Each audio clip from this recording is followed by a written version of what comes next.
পদ্মপাড়ের এই জনপদ থেকে উদ্বাস্তু হিসেবে দেশভাগের সময় ভারতের পশ্চিমবঙ্গে চলে যায় বহু পরিবার। এখনও চোখে পড়ে তাদের স্মৃতি বিজড়িত এইসব বাড়িঘর। নদী ভাঙনের ইতিহাস, দেশভাগের যন্ত্রণা আর ফেলে আসা বাড়ির স্মৃতি। পদ্মপাড়ের এই জনপদ থেকে উদ্বাস্তু হিসেবে ভারতের পশ্চিমবঙ্গ চলে যায় বহু পরিবার। ভগ্নপ্রায় এসব বাড়িঘর যেন এখনও কালের সাক্ষী হয়ে দাঁড়িয়ে আছে। সেই সব দেশভাগের সময় মর্মস্পর্শী গল্পগুলো এবং তখনকার স্থাপত্য শৈলী নিয়ে তৈরি আমাদের নতুন ভিডিও। আজকে আপনারা দেখছেন হবিগঞ্জের লাখাইয়ের ঐতিহ্যবাহী পালবাড়ি।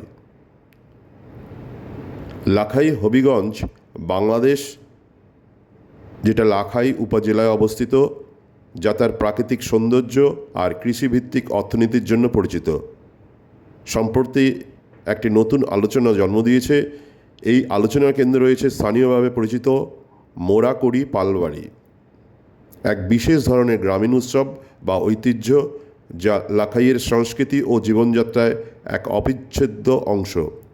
এটি শুধু স্থানীয়দের কাছে নয়, দেশের অন্যান্য অঞ্চল থেকেও পর্যটকদের আকর্ষণ করার এক বিশাল সম্ভাবনা নিয়ে আসছে। পালবাড়ি কি? মোরাকড়ি পালবাড়ি মূলত লাখাই অঞ্চলে গ্রামীণ জনগোষ্ঠীর সম্মিলিত শ্রম ও সহযোগিতায় এক অনন্য দৃষ্টান্ত। এটি কোনো নির্দিষ্ট স্থান নয়, বরং একটি প্রথা যেখানে গ্রামের মানুষজন একত্রিত হয়ে একে অপরের কৃষিকাজ, ঘর নির্মাণ বা অন্য কোনো বড় সামাজিক কাজে সাহায্য করে। এই পালবাড়ির মাধ্যমে শুধু কাজই হয় না, এর মধ্য দিয়ে তৈরি হয় এক নিবিড় সামাজিক বন্ধন যা বর্তমান যান্ত্রিক যুগে ক্রমশ হারিয়ে যাচ্ছে। কাজ শেষে থাকে সম্মিলিত ভোজন, গান বাজনা আর গল্প আড্ডা, যা এই ঐতিহাসিক আরও প্রাণবন্ত করে তোলে। লাখাই উপজেলা হাওর অঞ্চল হিসেবে পরিচিত।